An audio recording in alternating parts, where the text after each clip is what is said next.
This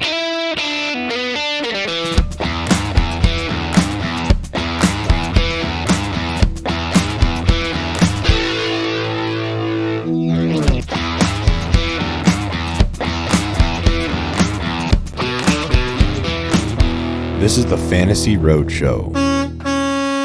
Welcome in to another episode of the Fantasy Roadshow. We are your hosts. You can call me Truck. I'm joined as always by Kulz and Shane O'Mac. And we have a special guest here today. We have a juggernaut in the industry. Recurring. Actually, yes. First ever guest outside of Shane O'Mac, of course. But first ever returning guest, David Mendelson. David, how you doing, buddy? I'm doing great, guys. We got the Super Bowl on Sunday. I'm pumped to be back on your guys' show. And hopefully we can hit some prop bets and win people some money this Sunday. Yeah, absolutely. Let's do it. I want to make a correction. Shane O'Mac is the first ever guest turned host. Yeah. David is the first ever recurring. So there's difference there. Yeah. But so awesome to see you, man. So happy to have you back on. I know briefly before we jump into some props and some Super Bowl talk, I wanted to congratulate you from the pod since last time you are now a father. Thank you. Congratulations. Big awesome update. And as the father of the podcast, Shane O'Mac, I want him to give you some fatherly advice from the Fantasy Roadshow. Let's see what you got. So give me a little background. So how old is girl, boy? She is almost 6 months. She'll be 6 months next week. Okay. So I just have to ask you, because I ask every new parent, did anybody, I'm guessing the answer is no, prepare you for what that lack of sleep and tiredness is like the first 2 or 3 weeks? Because to me, nobody bothered to tell me what it would be like. And it was the most eye-opening experience I think ever I've had in any life event. Yeah, I feel like you hear people say prepare for it, but you never fully are prepared until you go through it. And I still feel like I'm sleepwalking a lot of days. And she's, I think as far as babies go, from what I hear, she's probably on the easier side, but it's still exhausting.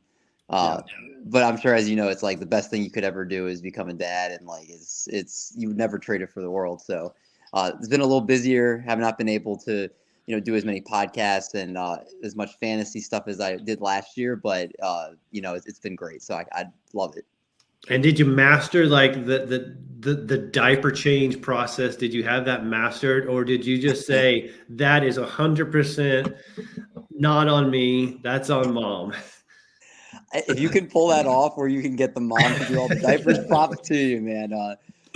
I had to get it down pretty quick. I messed up the first time, but then after second or third time, I started getting it down. But the question is, do you go completely without having the fatal accident, the one where the poop or pee goes all over the wall or all over your hands and arms because you don't get the diaper on quick enough?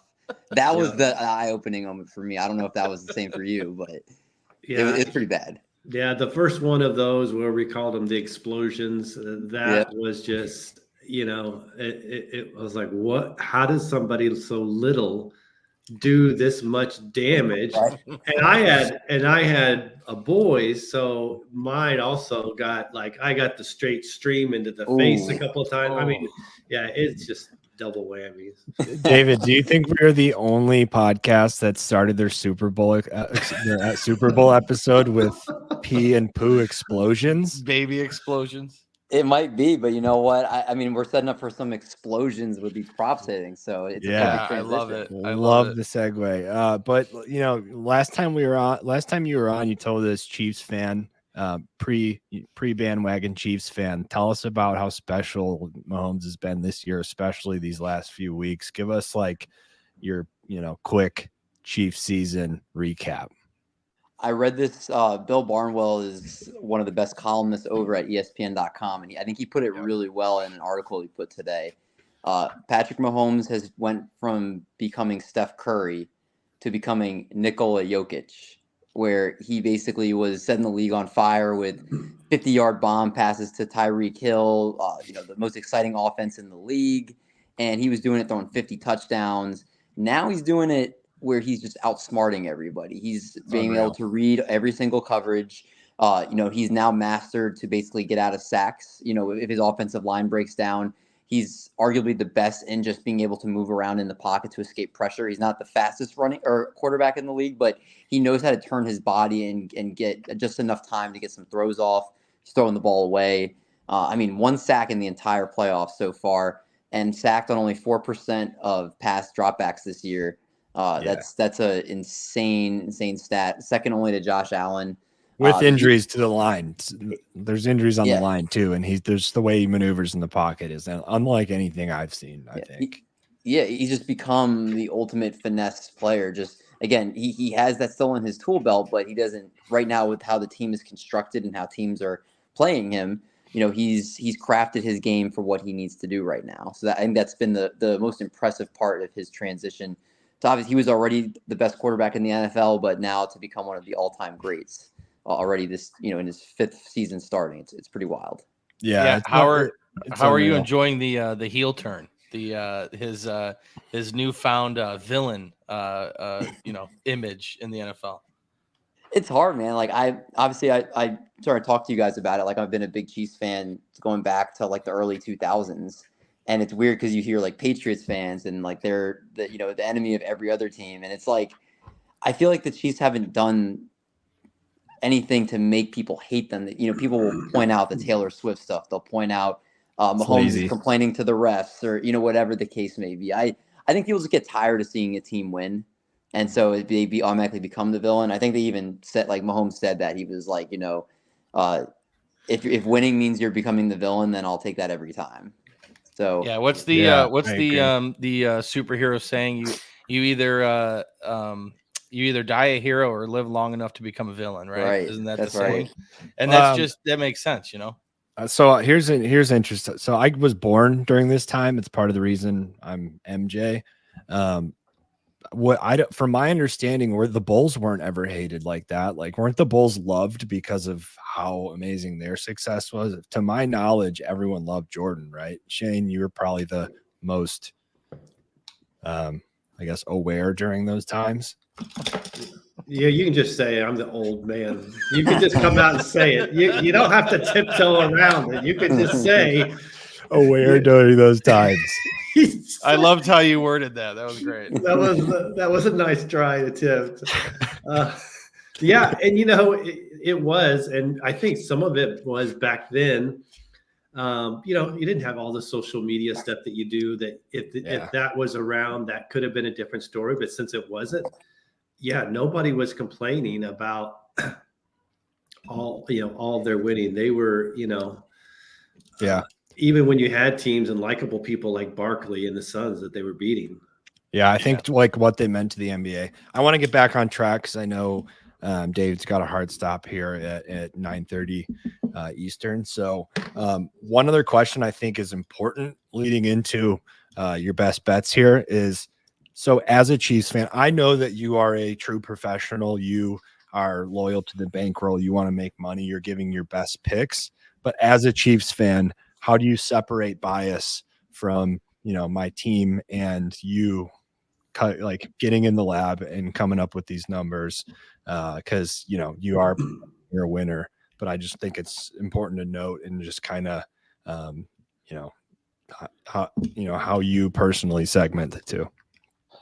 The easy answer is the Chiefs have already won 2 Super Bowls. So it's easy for me to be like, look, like I've been blessed to see it happen twice. So anything now is just kind of cherry on top at this point. So I want the Chiefs to win, obviously, but like I really want my bankroll to really grow from this last game because obviously we won't have football again until September. So I think I can still have my fandom, but then I can also be like, okay, I want a high scoring game. Like I want, George Kittle to be able to get 75 receiving yards and the Chiefs can still win. So it allows me to not fully invest in just every Chiefs play, but I can also invest in the 49ers offense, and they're an exciting team to watch. So I don't want it to be a one-sided game either way. Like I wouldn't want a Chiefs win 40-0 because nobody wants a Super Bowl like that. Even if you're a fan of the team, you want there to be some excitement to it, So like,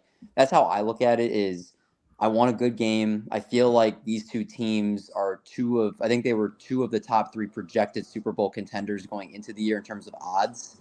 So I don't think either team is blowing one another out. I think the question becomes, is it going to be a 21-17 game, or is it going to be a 34-31 game? There's I think that's where we're trying to figure out right now. So I think as long as we get a good game, it makes it easy for you to be able to pick props on both sides. Yeah, I think there's a lot of opportunity here too. I definitely see. I think I see this game very clear, so we'll get into it. But give it. I think the way that I want to structure this, I want you to give all your picks, so listeners, roadies, they can get your picks and why, and then we'll each give, maybe depending on how much time, a best bet or two, and then get your thoughts on that. So I think let's just start hammering away and give us some of your best bets. So what I've been doing on Twitter is I've been putting out 1 bet a day. I'll end up having put out 6 bets that I'll have been putting in as straight bets individually. I'll be putting them in a mix of different parlays. But the first one I put out this week was Patrick Mahomes over 26.5 rushing yards. You can get that 25.5 in some books right now. Yeah. He is kind of deceptively quick in terms of, you don't think he can run as fast as he does. But Mahomes has topped 26.5 rushing yards in every single Super Bowl he's played in. So all 3 games he's had 29 or more rushing yards. The 49ers blitz at one of the highest rates in the NFL. And Patrick Mahomes, obviously, when there's a blitz coming with, he's missing Joe Tooney, which is his best offensive lineman right now. He does scramble to extend plays. He will look downfield first, but he's not afraid to run. We saw in the Miami Dolphins game, he basically got that line on 1 scramble. Do I think Mahomes runs 7 or 8 times? I don't think so, but he just needs 4 or 5 carries and he'll get there. I had a couple other stats, but unfortunately, I can't open my Twitter to all the stats I put in there. But basically, he's, to me, the atmosphere, the Super Bowl being where if he really doesn't see something, he's going to make a play happen. You've seen when he played the Tennessee Titans. You've seen it when he's played, obviously, this year, the Super Bowls. He'll scramble. So Mahomes rushing yards over 26.5 is my first prop that I have there for this week. Yeah, and you're referencing Twitter. You had Mahomes' rush for 29 plus yards in each of his 3 Super Bowl appearances, while the 49ers ranked 17th in quarterback rushing yards allowed per game, 17 yards per game. They allowed 7th most rushing attempts to quarterbacks. Against this pass rush, Mahomes will be scrambling, using his feet to extend plays. This line is taking into account his average over the last 3 games. Soft rushing defense of the Niners to quarterbacks. Honestly, in my mind, they've been a different defense since Mufunga's been out. I think I heard a stat that they were bottom 3 passing defense since Mufunga's injury. So they've been picking on that the one cornerback. It starts with an A, top of my head. It's like I can't remember his name, but he's been getting destroyed. Yeah. Whichever receiver matches up, I have to double check what his name is, but he's been by far their weak link.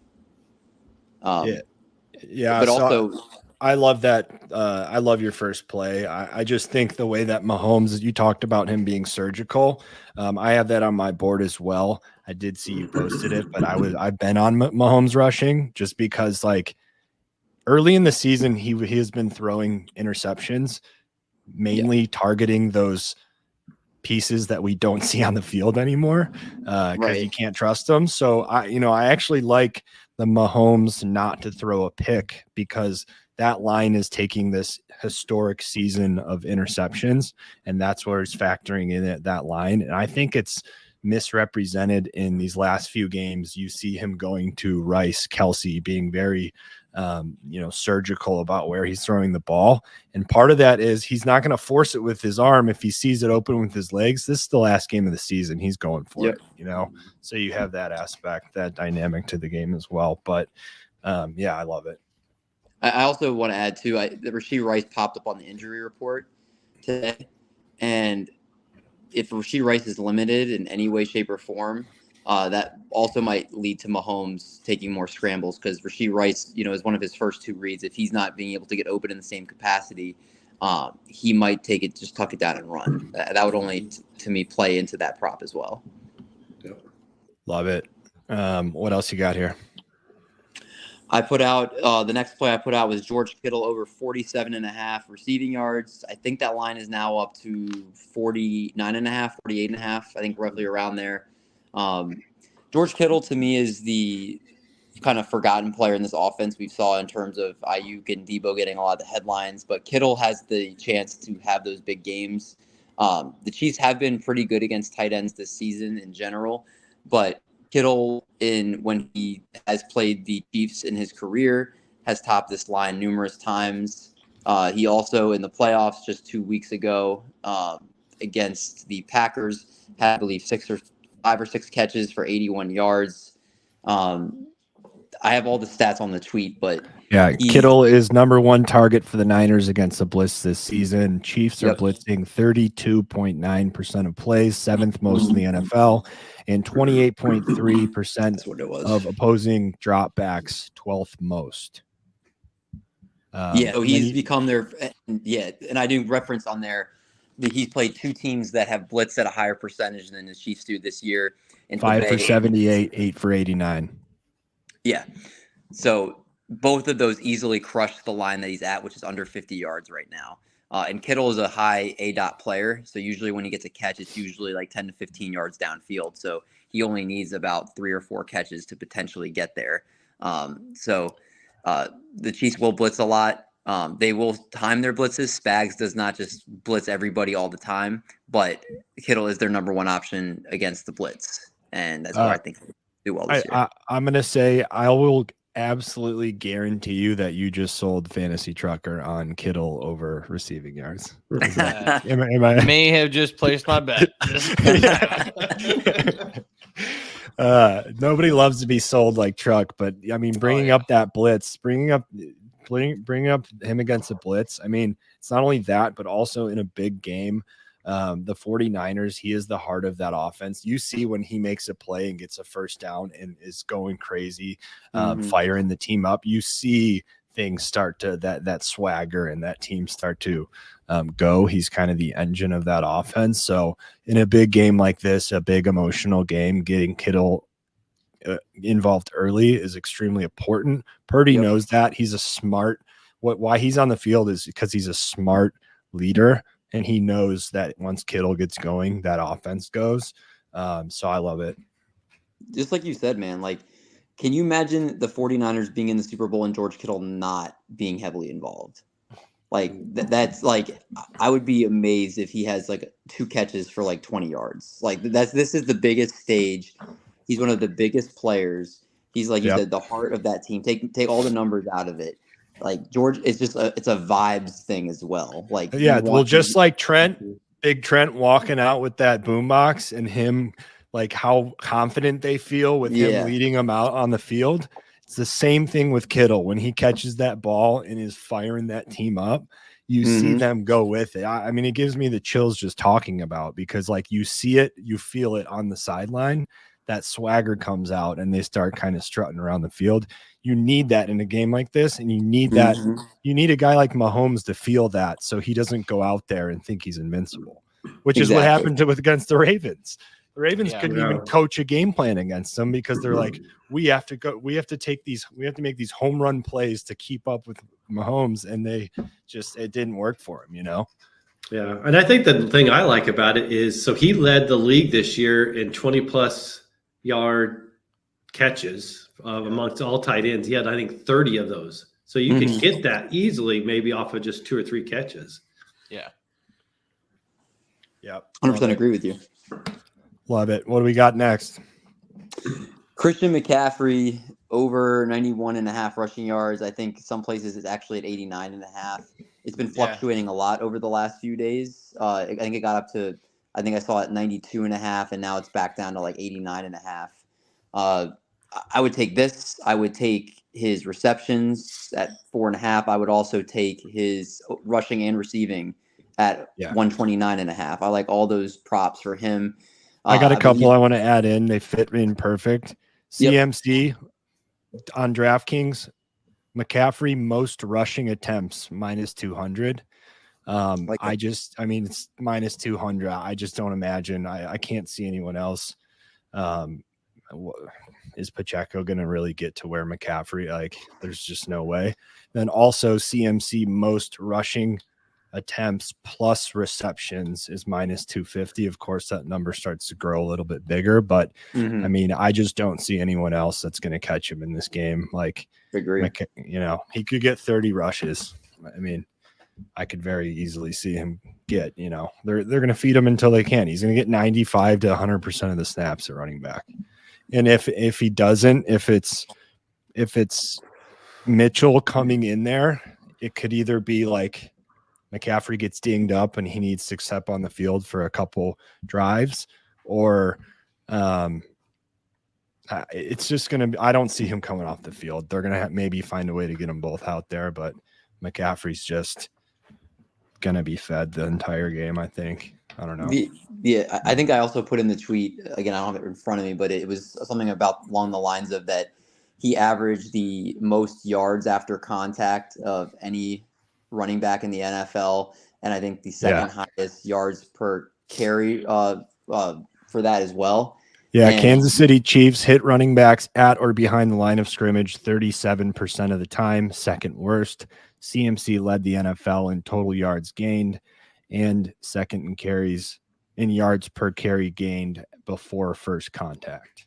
Yeah, so basically, put that in simple terms, it's pretty much just like the Chiefs do not get a good job of hitting someone at the line of scrimmage or behind the line of scrimmage. They pretty much already passed the line of scrimmage before they hit them. And McCaffrey is basically the best running back in the NFL in terms of getting yards before he's hit for the first time. Obviously, that offensive line help plays into that as well. But he's so shifty. The hole's better than anyone, and he slides it. You could just see the way he runs. Right. Yeah. So it's like pretty much you're taking like a team's weakness is his strength. So like that's where that's why I put the rushing yards. But again, like he's gonna have the ball thrown to him. They're gonna have him touch the ball 25 times in this game. Yeah. And he's game script proof, because if they're down 14 or 21 points, they're gonna throw it to him. And if they're up 14 or 21 points, they're going to run it to him. If it's a close game, they'll do both. Like he is game script proof. So that's why I love his rushing and receiving yards a lot as well, because then you can basically handicap yourself, especially also if he catches like a 50-yard screen pass to the house and you're like, man, I put his rushing yards in and that kind of stinks because that doesn't help me. You can do that, which, again, I wouldn't hate that either. But I feel like there's no bad Christian McCaffrey prop in this game. Well, what do you think about the one I was looking at is scoring 2+ touchdowns? I think it's at like 2 plus 250. He scored multiple touchdowns each of the last 2 weeks and 3 out of the last 5. Do you like that one at all? I do. I don't know if I'll bet that, but I would 100% could see that happening. Like, I think it's pretty much guaranteed he scores at least one, right? Like, I would say, I think we'll all be shocked. At the end of the day, if the Niners get to the goal line, he's getting the ball 4 times. If it's that 34 to 31 game that you referenced earlier, then McCaffrey's probably getting in twice. If it's that 21 to 17 game, probably not. So, I think that's all game script. Like, do you think it's going to be a shootout, or is this, top 3 Chiefs defense going to show up and put stress on Purdy early? Like, there's definitely, you can see both sides, but you take a stance on one. And if you believe in that high scoring shootout, then go get McCaffrey. As you just mentioned, the rushing and receiving combined, and then 2 touchdowns, just start to kind of build that game script. Right. Well, I love that. I think McCaffrey is just a big moment type player. And like you said, he's going to be on the field and he's going to be getting the ball. So. Yeah, I mean, they lose, they're going down McCaffrey touching the ball 25 times. They're not going to do what the Ravens did and abandon the run after 4 plays. No, I totally agree. I love that. All right, we got 5 minutes with you left. Do you got another prop for us? We're hoping we can keep riding these. I know Truck's probably over there, like trying not to put his eyes down as he's just pressing submit on all these. I think it's a big Deebo Samuel game this week. I think the Chiefs run one of the highest rate of basically two high safeties, and Deebo Samuel leads the team in target rate against too high coverage. I would expect that L'Jarius Sneed is going to match up more on Brandon Ayuk, as he's more kind of the pure receiver. Yeah. And that Deebo Samuel is going to be obviously getting carries. He's going to be kind of lining up all over the place. Deebo Samuel, it's the same with him as kind of McCaffrey. Like I already put a bet on his receptions. I have the Twitter play I put out was 4.5 catches, basing off of the coverage that they're going to be playing against and him being number one against that coverage, based on the fact that bubble screens and shovel passes are probably going to be in the game plan for him. Obviously carries as well. So I put 16.5 rushing yards for him as well. I bet that. I bet his rushing and receiving yards, which I got it at 75.5. It's up to about, I think, 78 or 79.5 now. I bet his receptions, as I mentioned, like all the Deebo props, I totally agree. McCaffrey props. Those are the two players in this game that I basically am okay with betting any of their props, and I'll probably bet them. Yeah, I liked Deebo. It was over 2.5 carries. I loved that earlier in the week. I think I saw it at like -125. It's now up to like -180. So I think people are starting to realize like Deebo is healthy, and they're going to make sure they get their playmakers the ball in creative ways. Everything you think of the 49ers offense, you're going to see. Like they're laying it all out there. They're not holding anything back. Yep. You're going to see Deebo being lined up everywhere like we have in seasons in the past. You're going to see the same with McCaffrey. They're going to just, this is going to be an awesome football game. I think these are the two best teams, and this is the best product of football that we could have gotten. So I couldn't be happier, but exactly right. Like CMC, Deebo, those are the two guys that they're going to get. Those are their two biggest playmakers. They're going to be stressing, receptions, carries, getting them the ball. So I love it. Yeah, I think, and again, I have, some Kittle props in there, but I don't have all of his stuff like I do with the Deebo and Christian McCaffrey. The order of my favorite goes Christian McCaffrey, Deebo, George Kittle, Ayuk in terms of the Niners options, but I have zero bets on Ayuk. And again, maybe he goes off and he has a great game, but just all the research I've done this week, I've been spending like a few hours every day. Everything points to it kind of being where it's one of those kind of quiet games for him. So, we'll see what happens, but, I'm putting my money mostly on those guys for the Niners. A couple other plays that I'm throwing in there, and I've thrown into some parlays. Kyle Juszczyk is his line is half a catch. Right now, there's a lot of juice on it. It's like -160. I actually have him in I put out on Twitter, it was like 50 to win, like $10,000. And it was George Kittle to get 100 receiving yards, Juszczyk to get 3 catches, and Marquez Valdes-Scantling to get 2 catches, and then Mahomes to get over his rushing yards, 26.5. Those 4 legs, 50 paid out like 10,500. Truck's punching that one in right now. Yes, I will. Thank you very much. Yeah, we'll be riding that one with you. Yeah, I mean, it'll be fun. It'll be like a sweat, but I think Juszczyk his getting. I think he's had 3 catches in all 4 games he's played against Kansas City in his career, and he had 2 catches last week. So he'll be one of those options if they blitz, as often as the Chiefs do. He could be one of those options that Purdy dumps it off to in front of him, especially if McCaffrey, needs to be spelled for a little bit, for a play or two, or they double McCaffrey in the flat. They might go, dump it to Juszczyk across the middle. And he has the 2 catches. Pretty much like those are, and then I have a couple bets with Kelsey in terms of like I think you play at the Rashee Rice injury factor. And Kelsey's looked like a beast in the playoffs. He looked incredible. Yeah. Whole different. He understands that now's the time to turn everything on. It's exactly the Mahomes and Kelsey effect. Like, Yeah. So his props are I think are pretty good too. So I bet on his receptions and his yards. Do you like? Do you like any of the Pacheco props? I don't hate them. I did bet on his 67.5 rushing yards. Yeah. I'm a little bit scared. I need to see if Jerick McKinnon's active because I think that will hurt into his receptions. Right now it's at 2.5. But if Jerick McKinnon is healthy, he's definitely going to be the preferred passing down option. So McKinnon or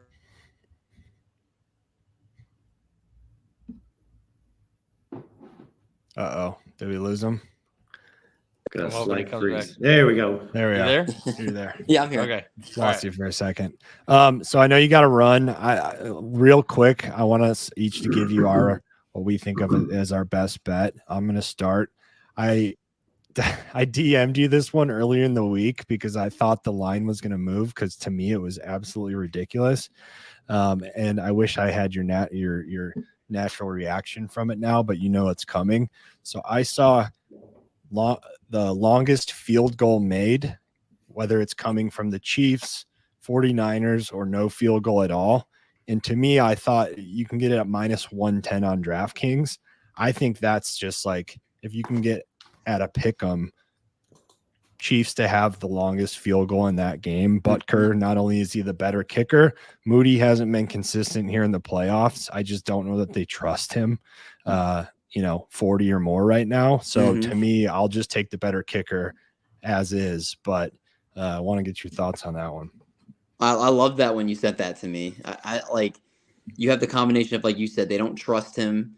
I have to double check. I haven't looked into it, but I'm pretty sure if he hasn't hit a kick above, in a 50-yard range, Butker's done that multiple times this year. Yeah. And again, I mean, Moody barely. I mean, they did beat the Packers when he barely made a kick. But I mean, Butker is arguably the second best kicker in the NFL behind Justin Tucker.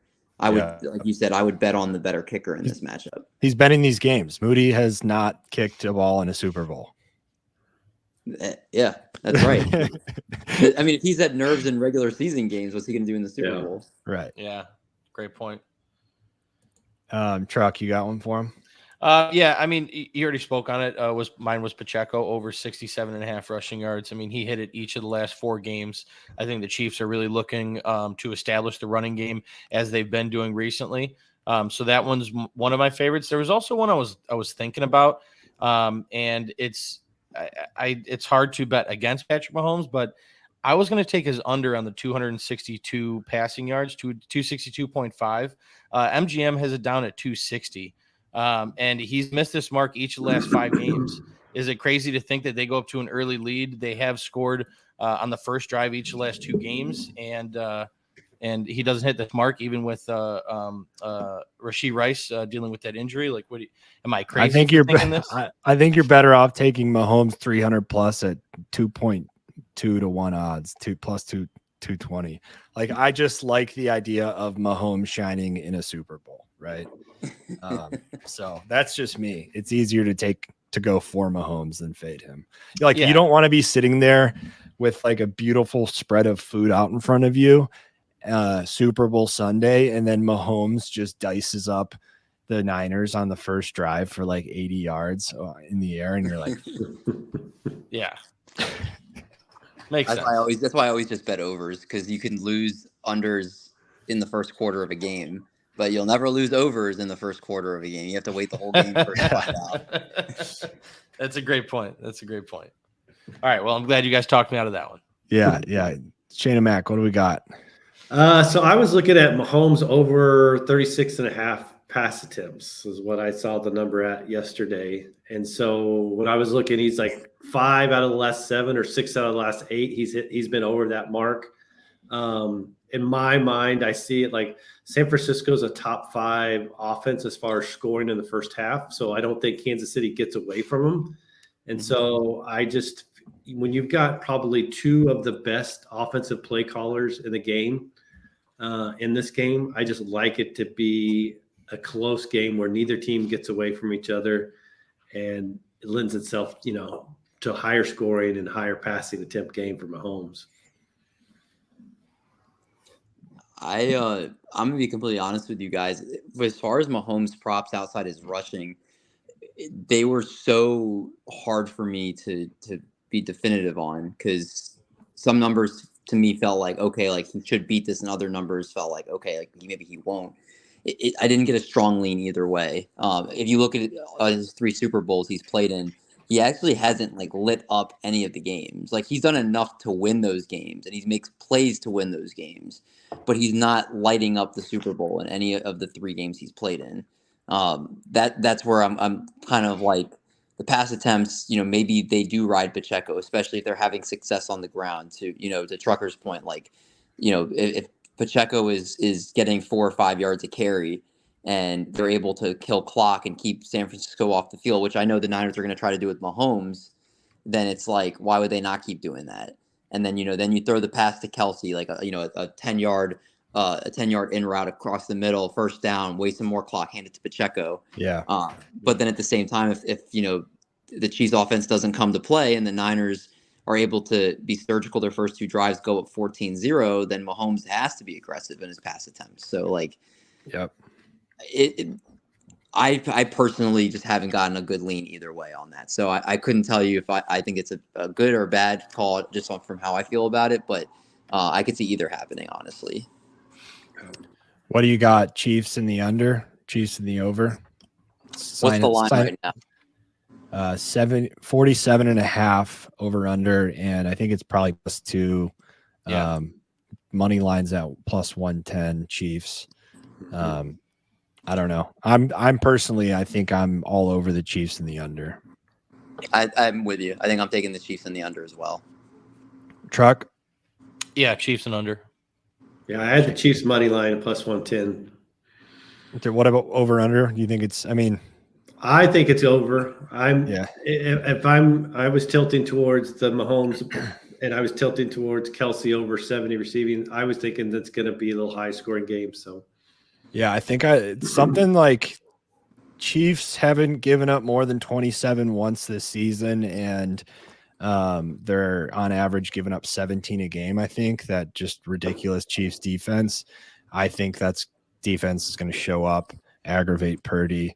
It's going to be an amazing game, but I could see that 21-17 is like, I actually said that exact number to Truck earlier today. I may or may not have placed that bet on the correct score.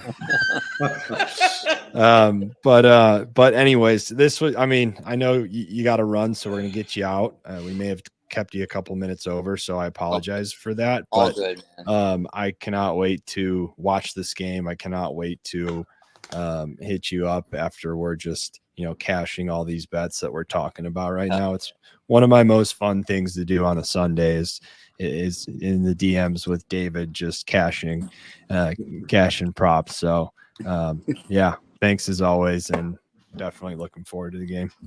Yeah, thanks David, for having me, guys. Yeah, we really appreciate you joining us, and hopefully you come back soon and be our actual very recurring guest. So triple recurring guest. Yeah. Yeah. And you know what? We'll just flash all the money we won, man. Like I'll tell you, I'm really excited for this game. The vibes are high right now. I feel like we're all due to hit something big on Sunday. So if we hit something big, I'll come right back on next time you guys do your show, and we'll bask in it. We'll bask in it for a little bit. Yeah, I'm actually going to visit Mike out in Austin, Texas this weekend. So it's coming down for the game. Oh, that's sick. So we're gonna place the parlay that you mentioned. Kittle 100 plus, use check 3 receptions, MVS 2 receptions, and who do we have on there? Mahomes rushing over. Mahomes rushing over. Yep. Yeah, 50 to win 10K. So yeah, we'll be in there. We'll be in there with you. We'll be in the foxhole together. Yeah. If that bet hits, man, like. I don't even know. We'll fly out. We'll fly out east and play golf with you. Yes, that is what's going to happen. Yeah. That sounds good. All right. Well, yeah. Thanks again. You get everybody. Thanks for watching, liking the video, and subscribing. Good luck to everybody. Win some money, and most importantly, buckle up.